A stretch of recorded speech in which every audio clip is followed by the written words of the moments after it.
Our neighbors thought they could destroy our family by poisoning our beloved dog Max. They saw us as just another struggling family who didn't deserve to live in their fancy neighborhood.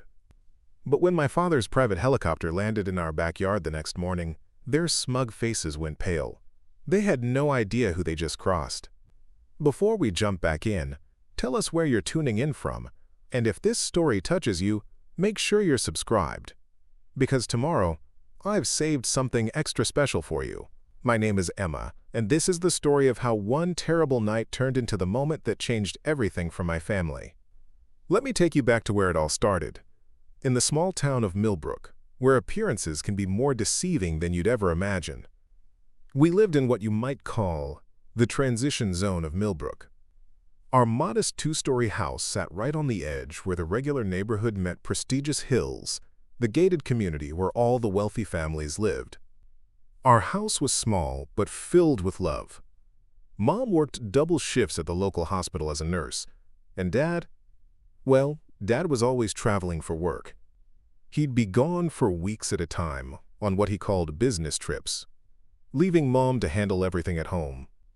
I was 17, focused on my senior year of high school, and Max was our 3-year-old golden retriever who had been with us since he was a puppy.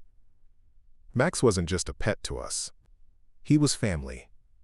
When Dad was away and Mom was working those long hospital shifts, Max was my constant companion.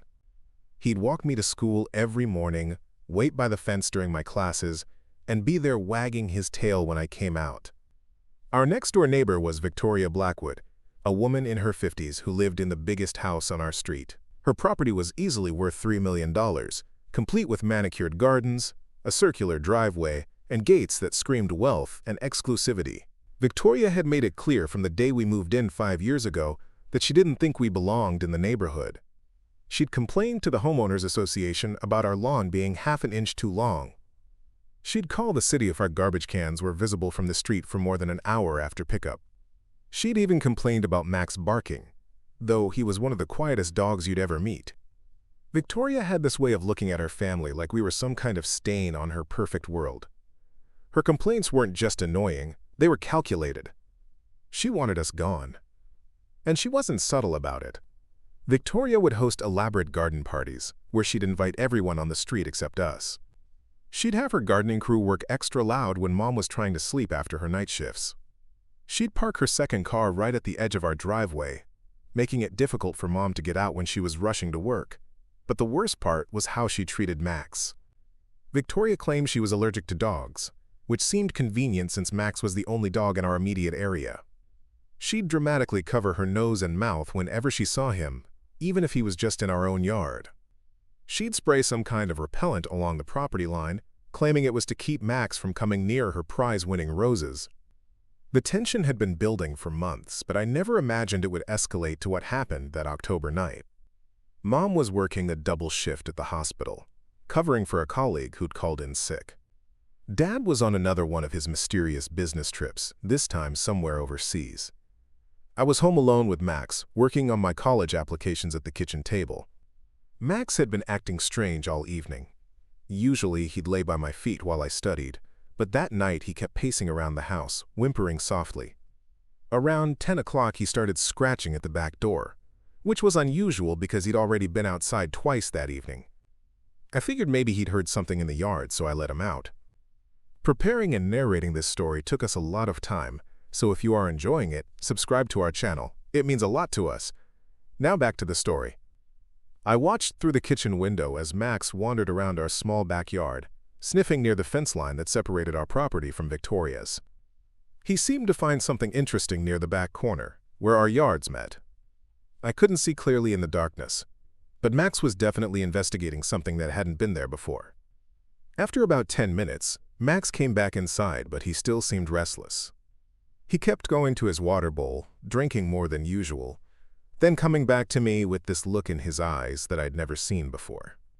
It was like he was trying to tell me something was wrong. I petted him and told him everything was okay, but deep down, I was starting to feel uneasy too. By 11:30, Max's condition had gotten worse. He was panting heavily, drooling excessively, and his legs seemed unsteady. When he tried to walk across the kitchen, He stumbled and fell. That's when I knew something was seriously wrong. I called Mom at the hospital, my voice shaking as I explained what was happening. Mom told me to bring Max to the emergency veterinary clinic immediately. I'd never driven at night by myself, but there was no choice. I carefully lifted Max into the back seat of Mom's car, his breathing shallow and labored. The 20-minute drive to the animal hospital felt like hours, with Max getting weaker by the minute. The emergency vet, Dr. Martinez, took one look at Max and immediately started running tests. Within an hour, she had devastating news. Max had been poisoned with antifreeze, a substance that's sweet-tasting to animals but deadly toxic. The amount in his system suggested it wasn't accidental. Someone had deliberately given this to him. The next few hours were a nightmare. Dr. Martinez worked tirelessly to save Max, administering treatments to counteract the poison, but the damage was extensive. His kidneys were failing, and despite every effort, Max passed away just as the sun was rising. I held him in my arms as he took his last breath, my heart breaking into pieces that I didn't think would ever heal. Mom arrived at the clinic just minutes after Max died, having left her shift early when I called her crying. We sat in that sterile room, holding our beloved companion, knowing that someone had deliberately taken him from us. The vet confirmed that the antifreeze poisoning was intentional. The amount and concentration were too precise to be accidental. When we got home that morning, exhausted and devastated, I noticed something that made my blood boil. Victoria was in her backyard, watering her garden with a satisfied smile on her face. She saw us pulling into the driveway and actually waved, as if nothing had happened. But what really caught my attention was what I saw near the fence line where Max had been sniffing the night before. There was a small paper plate, barely visible unless you were looking for it, tucked under the bushes on Victoria's side of the fence. Even from a distance, I could see traces of something that looked like it had been licked clean. My hands were shaking as I pointed it out to Mom. We both knew immediately what had happened, but knowing and proving it were two different things. Mom called the police, but Officer Johnson, who responded to our call, seemed skeptical. Poisoning a dog was certainly illegal, but without concrete proof that Victoria was responsible, there wasn't much they could do. The paper plate was on her property, which meant they'd need a warrant to collect it as evidence, and that required more proof than we currently had. Victoria, when questioned by the officer, put on quite a performance. She acted shocked and horrified that anyone would suggest she'd hurt an innocent animal. She claimed she loved all creatures and would never harm a dog, even though she'd spent years complaining about Max's mere existence. She even managed to produce fake tears telling Officer Johnson how sorry she was for our loss. But I saw something in Victoria's eyes that the officer missed: satisfaction. She was pleased with what she'd done, proud even. She thought she'd gotten away with the perfect crime, that she'd finally found a way to hurt our family without consequences. She had no idea that her actions had just triggered something much bigger than she could have ever imagined. After the police left with nothing more than a report that would likely go nowhere, Mom and I sat in our living room, staring at Max's empty bed, feeling helpless and defeated. That's when Mom did something she hadn't done in years. She called Dad's emergency number, the one he'd given us for absolute emergencies only. I'd seen her write it on a piece of paper and stick it in the kitchen drawer, but she'd never used it before. I didn't really understand why Mom seemed so hesitant to call Dad's emergency line, or why she looked almost nervous as she dialed the number. Dad had always been loving and present when he was home, but his work kept him away so much that sometimes it felt like we were living separate lives. Mom would get quiet whenever people asked what Dad did for work, usually just saying he was in business consulting and changing the subject. The call went through immediately, which surprised me, since it was the middle of the night wherever Dad was. I could only hear Mom's side of the conversation, but what I heard made me realize there was more to Dad's work than I'd ever understood. Mom wasn't just telling him about Max. She was briefing him like she was reporting to a superior officer. The facts about the poisoning, the neighbor's history of harassment, the police response, even details about Victoria's behavior and background. Mom was speaking in a way I'd never heard before, professional and precise, like she was giving a military report. Dad's response must have been immediate and decisive because Mom's entire posture changed. The helpless, grieving woman from moments before was replaced by someone with purpose and determination. After Mom hung up, she turned to me with an expression I'd never seen before.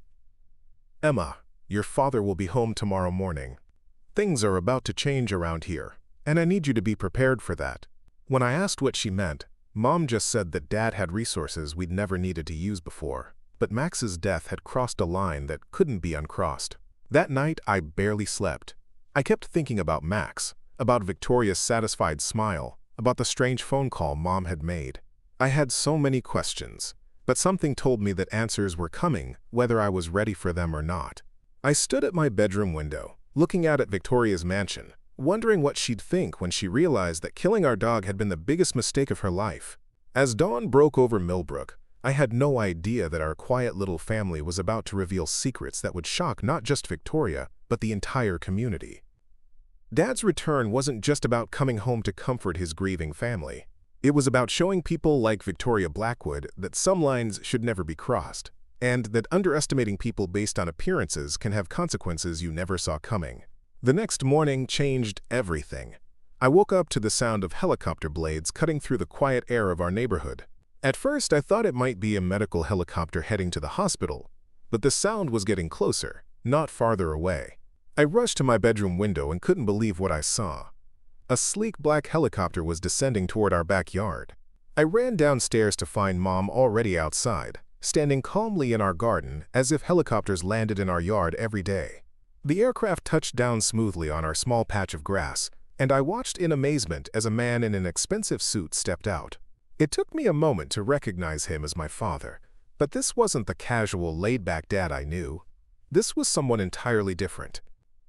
Dad was followed by 3 other people, all dressed professionally and carrying briefcases. They moved with the kind of precision you'd see in movies about government agents or corporate executives. One of them immediately began setting up what looked like surveillance equipment, while another started taking photographs of our property in Victoria's house next door. The third person was already on a phone, speaking rapidly in a language I didn't recognize. Victoria had come out of her house, drawn by the helicopter noise, and was standing in her driveway with her mouth hanging open. She was still in her silk pajamas and robe, her perfectly styled hair disheveled from sleep. The woman who had looked so smug and satisfied just 12 hours earlier now looked confused and increasingly worried as more people emerged from the helicopter. Dad walked over to me with the same warm smile I remembered, but there was something different in his eyes, a hardness I'd never seen before. He hugged me tightly and whispered, "I'm sorry about Max, sweetheart, but I promise you, justice will be served today." When he pulled back, I could see that this wasn't just about comforting his grieving daughter, this was about sending a message. Mom approached us, and I watched as she and Dad exchanged a look that spoke volumes. They weren't just husband and wife in that moment. They were partners in something much bigger than I'd ever realized. Dad nodded to one of his associates, who immediately walked toward Victoria's property with a thick folder in his hand. Victoria tried to retreat into her house, but Dad called out to her in a voice that carried across both yards. "Mrs. Blackwood, I'd like to have a word with you about what happened to our dog last night." His tone was polite, but carried an authority that made Victoria freeze in her tracks. She turned slowly, her face pale as she took in the scene in our backyard. The helicopter, the professional team, the equipment being set up. This was clearly not what she had expected when she decided to poison our family pet. Victoria attempted to regain her composure, smoothing down her robe and walking toward the fence that separated our properties. "I don't know what you're implying," she called out, her voice shaky but defiant. "I already told the police officer yesterday that I had nothing to do with your dog's unfortunate situation. Perhaps you should look into what the animal might have gotten into on its own." Dad smiled, but it wasn't a friendly expression. "Mrs. Blackwood, let me introduce myself properly. I'm Marcus Chen, Director of International Security Operations for Global Defense Solutions. You might not recognize the company name, but I assure you, you know our work. We handle security contracts for governments worldwide, including investigation services for cases involving threats to family members." The color drained completely from Victoria's face. Global Defense Solutions was one of the largest private security firms in the world, with contracts spanning military operations, corporate protection, and international intelligence gathering. I'd heard the name on news reports about major government operations, but I'd never connected it to my father's mysterious business trips. One of Dad's associates approached Victoria with the folder, speaking clearly so we could all hear. "Ma'am, we've conducted a preliminary investigation into last night's incident. We have satellite footage of your property from our security monitoring systems, which show you placing a substance near the fence line at approximately 9:45 yesterday evening. We also have chemical analysis of the soil samples we collected this morning, which confirm the presence of ethylene glycol concentrated in the exact location where your dog bowl was placed. Victoria's confident demeanor crumbled completely. "You can't just spy on private property," she stammered. "This is America. You can't just use military surveillance on civilians." But Dad's associate continued as if she hadn't spoken. "We also have financial records showing your purchase of antifreeze from 3 different stores over the past week, despite the fact that your vehicles are serviced by a professional maintenance company that handles all fluid changes." The evidence was overwhelming, but Dad wasn't finished. "Mrs. Blackwood, what you did last night wasn't just animal cruelty. When you deliberately poisoned our family's companion, you committed an act of psychological warfare against my family. In my line of work, we take threats against family members very seriously, regardless of the form they take." Victoria was visibly shaking now. "I want to call my lawyer," she said weakly. "This is harassment. You can't just show up here with helicopters and make accusations." But Dad shook his head calmly. "Actually, we can. Global Defense Solutions has been contracted by the local authorities to investigate this case due to the sophisticated nature of the poisoning and the pattern of harassment that preceded it." That's when I learned something that shocked me even more than the helicopter landing in our yard. Officer Johnson appeared from around the side of our house, along with 2 detectives I'd never seen before. They weren't local police. These were federal agents, and they were treating Victoria's actions as something much more serious than simple animal cruelty. "Mrs. Blackwood," Detective Sarah Martinez said, showing her badge, "you're under arrest for animal cruelty, harassment, and making terroristic threats. We have evidence that your actions were part of a systematic campaign to intimidate and harm your neighbors, which constitutes domestic terrorism under federal law." As Victoria was being read her rights, her husband Richard came running out of the house, still in his golf clothes from the night before. He looked around at the scene in disbelief, taking in the helicopter, the federal agents, and his wife being handcuffed in their driveway. "What's going on here?" he demanded. "Victoria? What did you do?" Dad approached Richard with the same calm authority he'd shown Victoria. "Mr. Blackwood, your wife poisoned our family dog as part of what appears to be a coordinated harassment campaign. As a result, she's being charged under federal anti-terrorism statutes. I'd suggest you contact your attorney immediately because this situation is far from over." Richard's face went white as the full implications hit him. Terrorism? For a dog? This is insane. Victoria might be difficult sometimes, but she's not a terrorist. But Detective Martinez stepped forward with additional documentation. "Sir, we've discovered that your wife has been documenting her harassment activities in a journal, including plans to escalate her actions if the Chen family didn't move away." Deliberate poisoning, combined with written intent to cause further harm, meets the legal definition of domestic terrorism. As Victoria was led away in handcuffs, she turned back toward our house with pure hatred in her eyes. "You think you're so special," she screamed. "Just because you have money and connections doesn't mean you belong here. You're still just immigrants who don't understand American values." Her words revealed the real motivation behind her actions, and everyone present could hear the racism and xenophobia that had driven her campaign against our family. Dad's expression hardened at Victoria's outburst. "Mrs. Blackwood, my family has contributed more to American security and prosperity in the past 5 years than your family has in generations. We've helped protect this country from actual threats, while you've been worried about lawn heights and dog ownership. If anyone doesn't understand American values, it's the person who poisons innocent animals out of prejudice and entitlement." After Victoria was taken away, Dad gathered our small group in our backyard. The helicopter crew was packing up their equipment, and the federal agents were securing evidence from Victoria's property. For the first time since arriving, Dad looked like the father I remembered, tired and sad about the reason for his dramatic return home. "Emma," he said, putting his arm around my shoulders. "I know this has been overwhelming, and I know you have questions about my work and why I've kept so much from you. The truth is, my job requires absolute secrecy to protect our family's safety. Global Defense Solutions handles some very dangerous contracts, and the less people know about our employees, families, the safer those families are."